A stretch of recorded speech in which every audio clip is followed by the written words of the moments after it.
All right, welcome back to Fix It Finance. Welcome to Fix It Finance. This is going to be an exciting one. I'm just going to mute my mic for 2 seconds while I do some stuff. 1 second.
All right.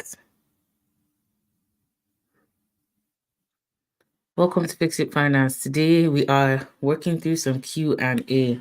While we wait for others to join, I have a few topics to discuss. Like this week was so interesting when it comes to finances. It was really nice. I don't know if you are like me and you listen to the news or you digest personal finance content like every day.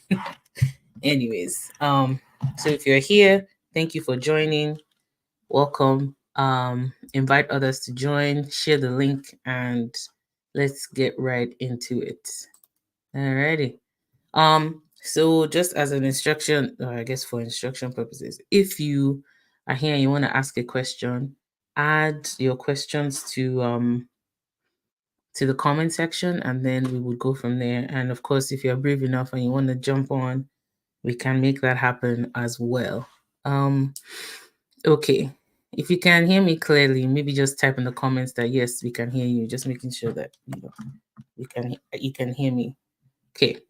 All right. So today's live is actually very interesting. I'm really hoping to do these more often. As some of you would recall, I used to do this on Instagram back in no, back in the day. Jesus, COVID was not back in the day. It feels like back in the day though, because wow, I was my husband and I were chatting yesterday, and I was like, oh my god, COVID just sucked up. It literally 5 years went by, and you didn't even know what happened. Anyways, so it feels like back in the day, but yes, when we were early on in the channel, we used to do Instagram lives and we would have guests. So I'm hoping to go back to that and do that more often, bring some guests to talk about everything from resumes to investing to, preparing your estate for when that time of life happens to taking care of children. That's my latest fascination now that I have a child is just figuring out how to make sure that, my children have a super soft landing when they grow up, you know. Um, okay, so let's get right into it. One of the things I wanted to discuss today is the first thing I wanted to discuss today is just student loans. I had an interesting conversation this week that was really good, and I thought, why not bring it to, um, you know, uh, the channel and see if I can help somebody else's life as well. So as some of you know, I had student loans. I took student loans to finish university, and I've thankfully paid them off. I paid them off in 2014. So this year, actually, March of this year. Oh, we're in March already. Wow. So yes, this month makes it exactly 10 years since I paid off my student loans for my undergraduate education. And I just wanted to share some of the methodologies I used to make sure I paid it off real quick. Because again, I had said this on a post. I said this on a post during the week. I'm just gonna load that here if I can get it going. Um, and just talking about how if you want to eliminate your debt, right? You cannot just be paying the minimum payment. I know again, and I'm going to be teaching on this actually in 2 weeks in church, just trying to help people understand how the banking system works. The minimum payment is not meant to help you. The minimum payment on any debt you have is not meant to help you. I say it again. The minimum payment on any debt you have is not necessarily meant to help you. It's supposed to make sure that the interest of the person that gave you the debt is covered.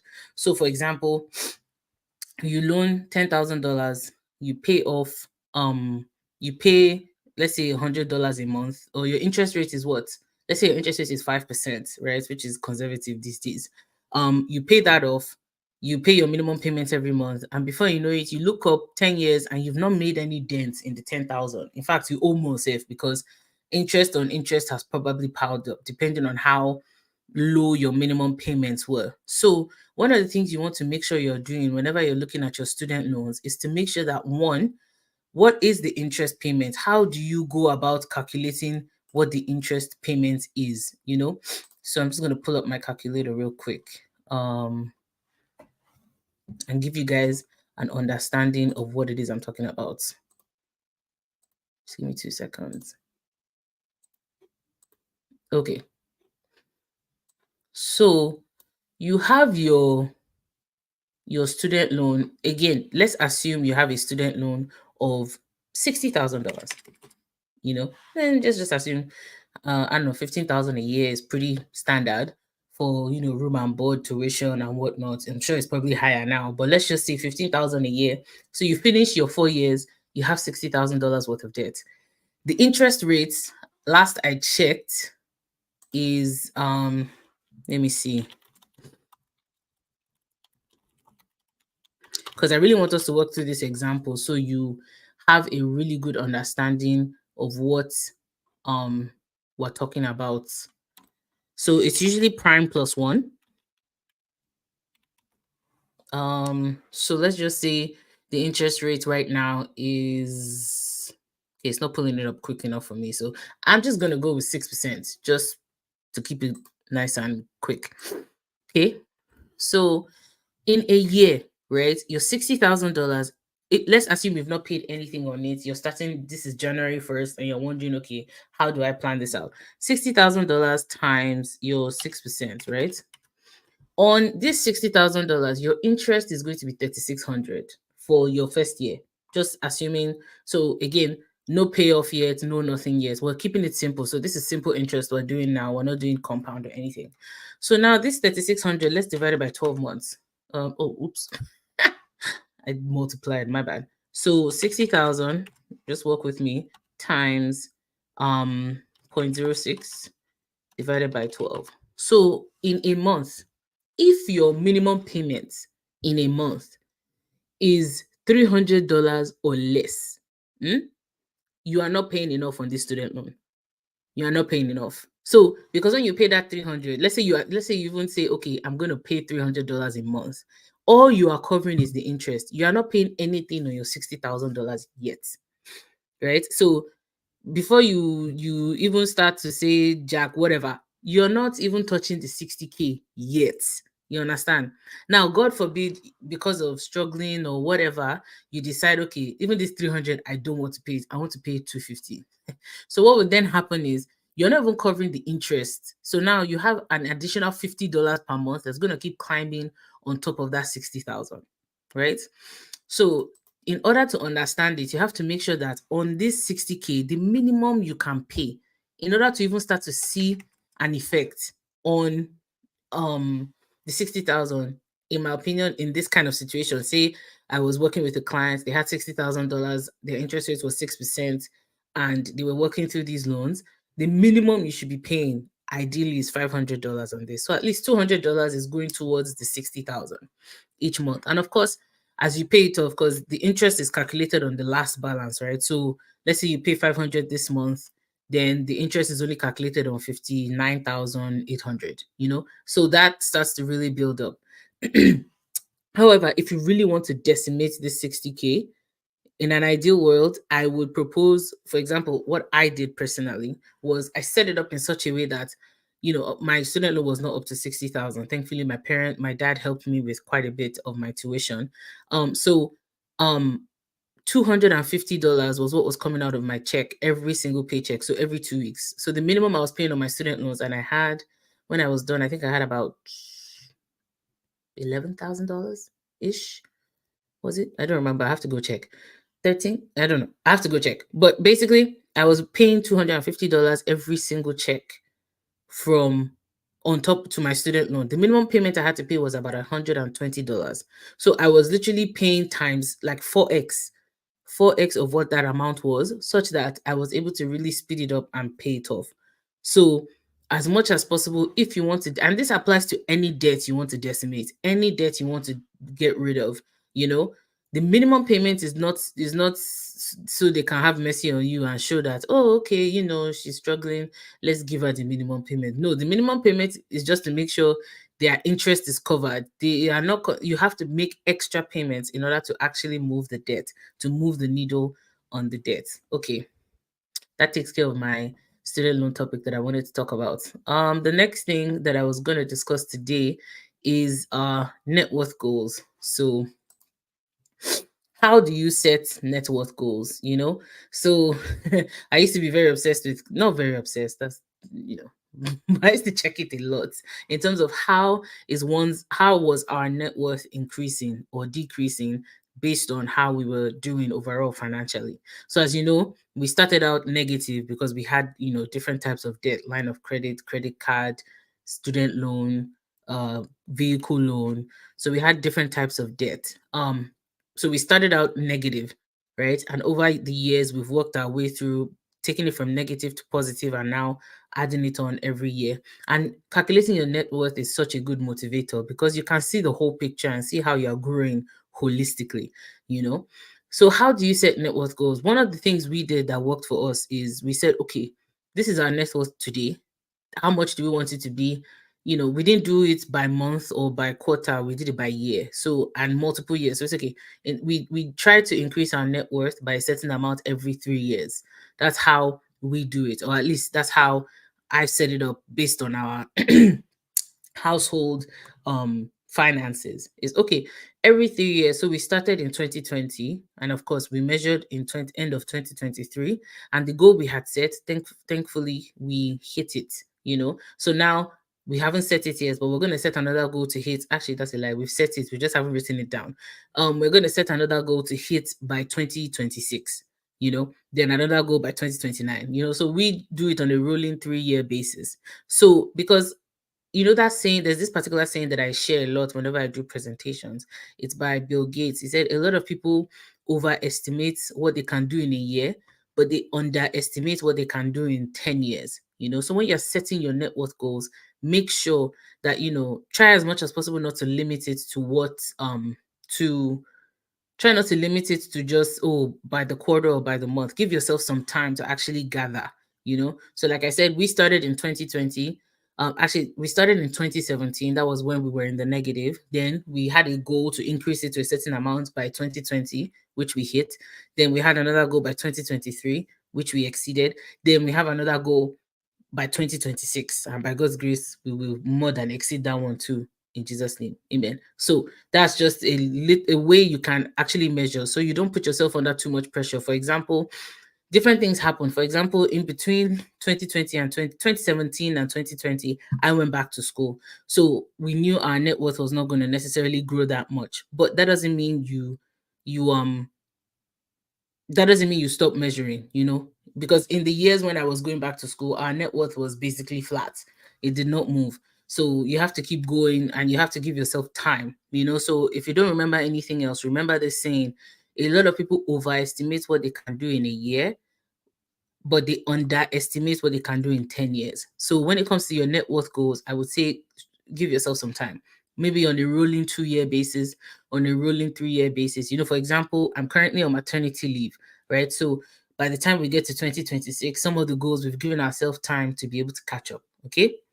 Um, the next thing I wanted to talk about, like I mentioned, if you have any questions based on personal finance or anything I've been talking about so far, put it in the comments and then we'll take the questions and go from there. Um, we talked about student loan payoff and how to do that. We've talked about net worth goals. Another topic I had for today that I found really interesting was, so unless you just don't pay attention to finance news, if you do, you'll notice Vanguard CEO has announced that he's retiring at the end of the year. Now that's not the news because that just is what it is.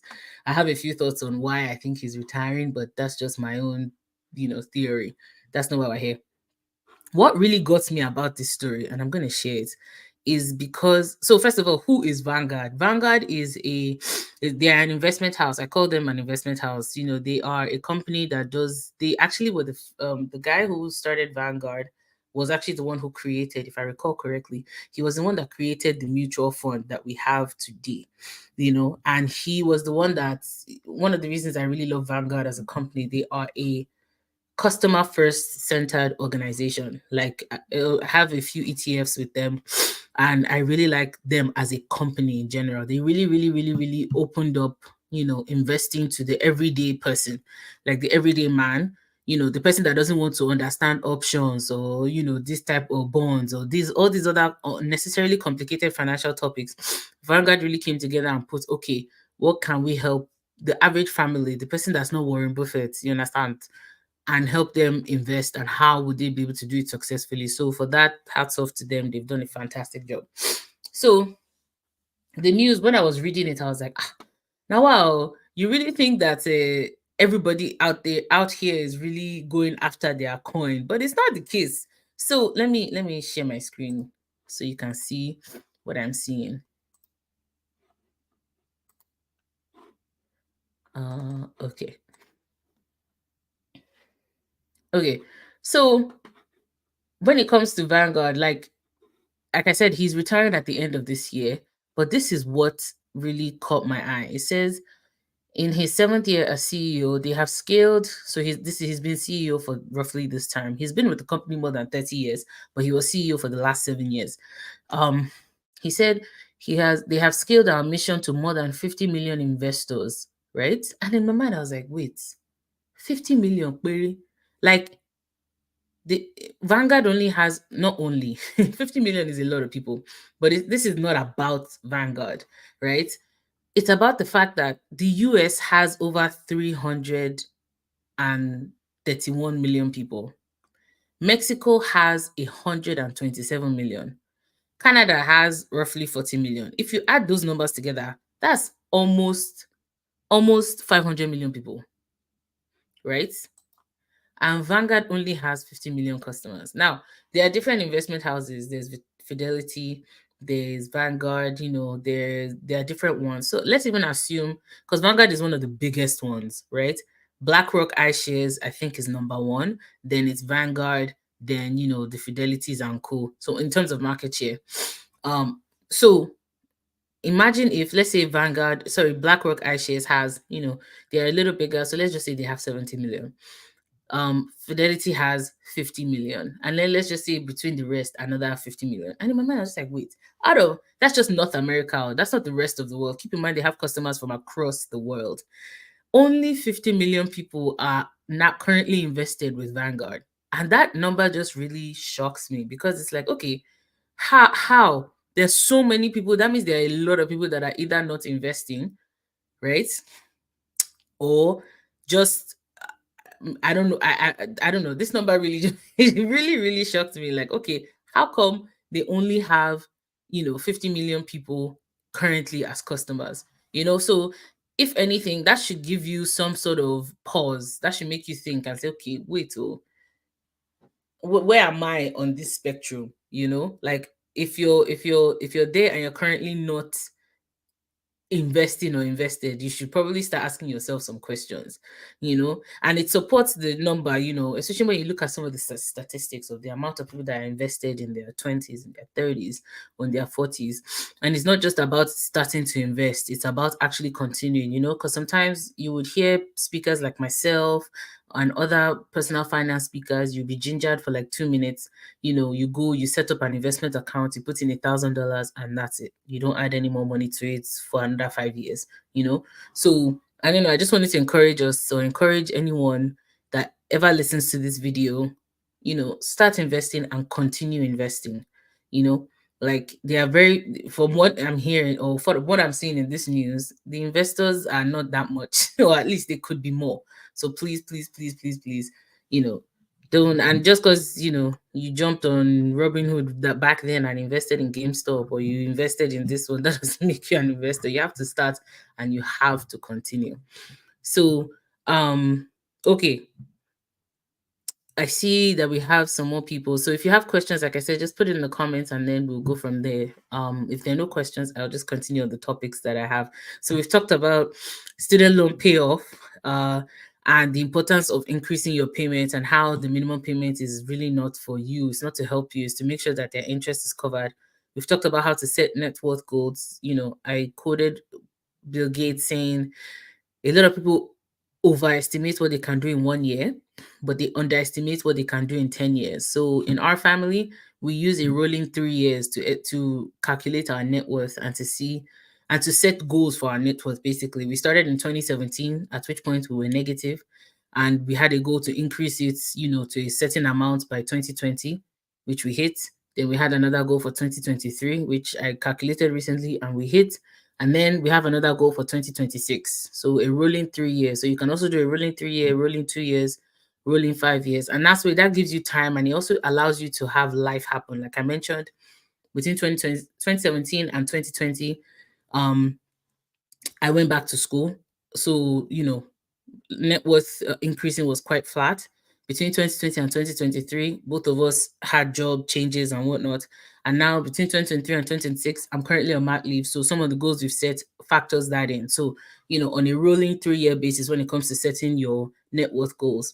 And then we also talked about Vanguard CEO stepping down. We didn't really go into the details, but like I mentioned, what shocked me about the news was just Vanguard only has like roughly 50 million customers, which just blows my mind, because in North America alone has over almost 500 million people, and Vanguard is like number 2 when it comes to market share. So if at number 2 they only have 50 million people, which is 10%, let's even say number 1 has, say 70 million people. I don't know how many BlackRock shares people have, but that's just to give you a picture of the fact that not enough people, more people need to invest, and like I said, you might listen to a speaker like myself today, go set up an account, and then you add nothing to it tomorrow. So make sure you start investing and then you continue investing. Okay. The next topic I have today is so there's something that was just speaking to my mind for like the past 2 or 3 weeks. And it's just, I put it as a post on Twitter if you follow me on Twitter. So if you don't follow me on Twitter, on all platforms is at Fix It Finance. I said knowing when to enter is as important as knowing when to exit, you know. And I don't know who this is for. Maybe it's for some of you here. Heck, maybe it's for me too. Knowing when to enter is as important as knowing when to exit. Not just when it comes to like buying a stock or buying, an investment. When it comes to a relationship, when it comes to a job, when it comes to heck, the place you live. Sometimes it might be time to break up with that landlord or that landlady, you know. When it comes to different things, knowing when to enter is very important. It's also as important as knowing when to exit, because sometimes it might be time to exit and you've been there too long. So I don't know who that is for. I just want to encourage you. Just make sure you are assessing not just when to enter, you're also assessing when to leave, when to exit. Because knowing when to exit is very, very, very important. Because yeah, I won't say more than that. But we'll kind of go from there. Okay. So those are the topics I had to discuss today. I haven't seen any questions yet, so I'm gonna assume there are no questions. But if you have a question and you want to ask, now is the time. I'll give it another 2 minutes, and then if there are no questions, I will wrap it up from there. But I really hope you learned something. We discussed quite a few things today. One, two, three, four different things, which was, yeah. If nothing else, if you learn nothing else, at least now you know how to really speed up and pay off your payments on things like your student loans. You know how to set some net worth goals. We realize that not enough people are investing and we need more people to start investing. So if you are not investing yet, please start, and we will discuss in other lives how to start, what to do, when to do it. Like I said, I'm a huge fan of Vanguard. So we talked about Vanguard today. Um, and then of course, last but not least, knowing when to enter is as important, or is, if not more, sorry, knowing when to exit. Knowing when to enter is also as important as knowing when to exit.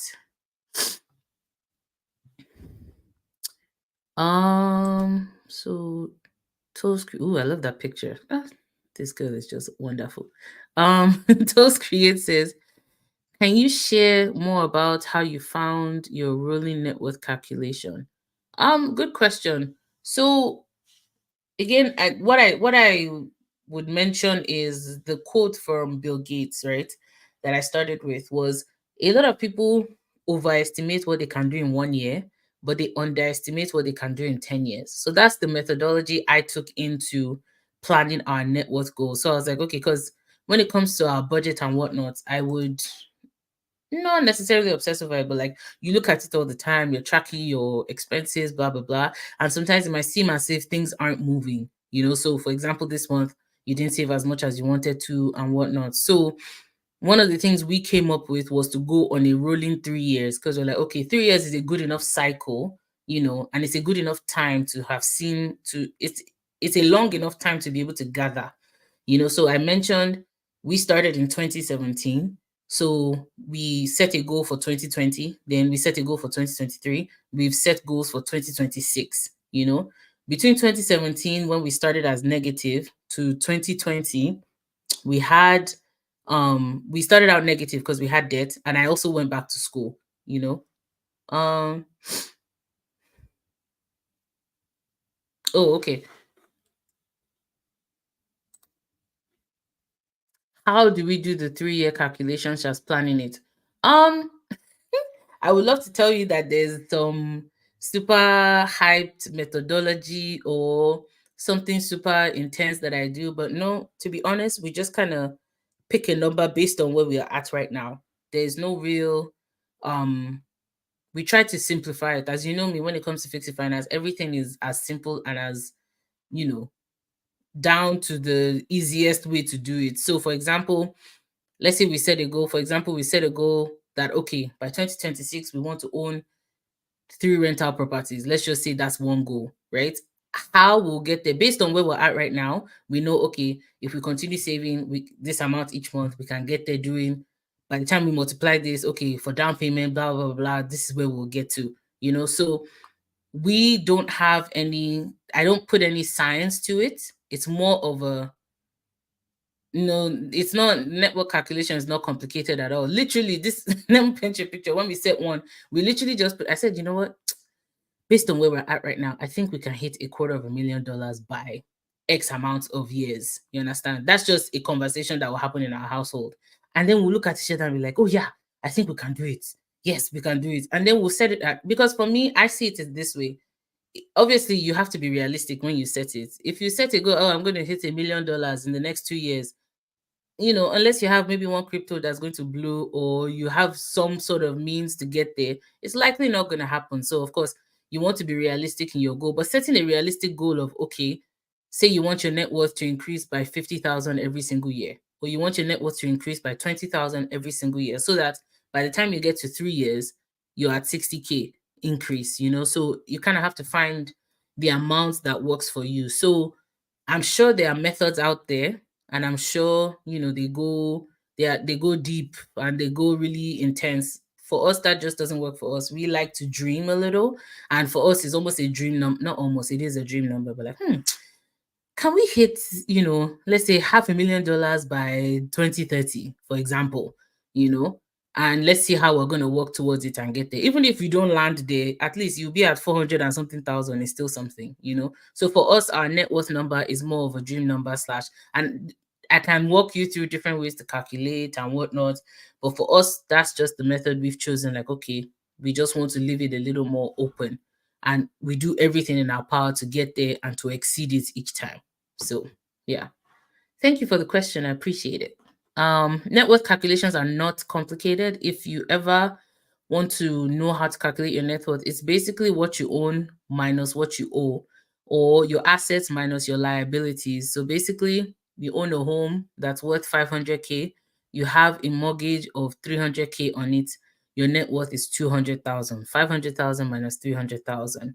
So on your asset line, you will add up every single thing you own, your car, your art collection, your home, your bank accounts, your investment accounts, your any asset you have, your TFSAs, your RSPs, your pensions, every single thing will go on the asset line. And then right beneath it, just assuming you're using Excel, you put in everything, all your debts, line of credit, credit card, student loan, car loan, mortgage, the money you owe your uncle and auntie, you put everything in there, and then you simply add up the top minus the bottom. Whatever number you end up with, that's your net worth as of today. And then you kind of go from there. Awesome. So we have hit the 30-minute mark. Thank you all for joining. I really appreciate it. I hope you learned something today. We'll be back. I will announce when we're going to do it next. The members of my household want me to do it weekly, and we shall try, and then we'll kind of go from there. Okay, thank you all for joining, and have a wonderful, wonderful week. Oh yeah, happy new month, and happy birthday, Daddy Gio. Bye, guys.